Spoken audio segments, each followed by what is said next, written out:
Kwanza niwaambie mechi ni saa 3 kamili usiku, ni new experience wanakutana nayo watu wa Dodoma sanjari na Simba Sports Club.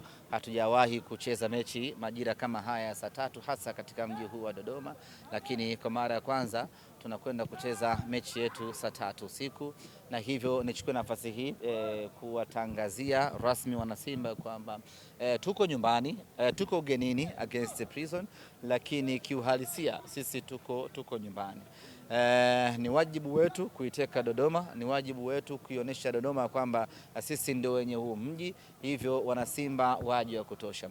Muda wa mechi manake ni kwamba mtu umeshamaliza kufuturu, kwa wale ambao wanafanya ibada ya tarawehe, wanakuwa wameshapata tarawehe, wanakuja wanamuona mnyama hapa, mambo yanakuwa bamba.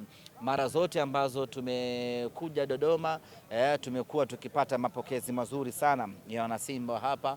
Uwanja huwa unajaa, na sio tu unajaa, uwanja huwa unachangamka kweli kweli, hasa mashabiki ambao huwa wanakaa jukwaa lile ambalo linatazama VIP, huwa wanakiamsha mwanzo mwisho. Kwa mimi nichukue nafasi hii ya kualika wanasimba wa hapa Dodoma na maeneo ya jirani waje kwa wingi katika mchezo wa kesho, na of course kesho atakuja kuenjoy pakubwa.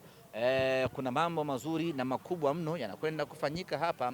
Kwa mara ya kwanza watu wa Dodoma wanakwenda kumuona Anicet Ohura. Kwa mara ya kwanza watu wa Dodoma wanakwenda kumuona Libase Geye. Kwa mara ya kwanza watu wa Dodoma wanakwenda kumuona Clatous Mwamba Chota Chama mpya akiwa amezaliwa upya.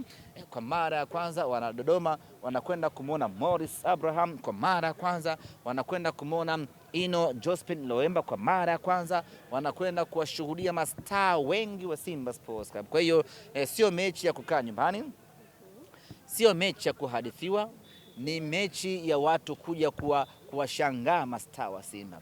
Timu yetu imesheheni mastaa wakubwa sana hapa Afrika, imesheheni wachezaji wakubwa mno. Wachezaji aina hii ya Simba Sports Club unaweza kuwaona katika TV tu peke yake, lakini unakuja kuwaona Dodoma live. Yani umekaa jukwani hapo, umetoka zako Kibaigwa, unamshuhudia macho ya nyama Selemani Mwalimu anafanya bala lake katika uwanja huu wa Jamhuri. Ni bahati kubwa kweli kweli. Sio kila mkoa utapata nafasi ya kuiona Simba Sports Club.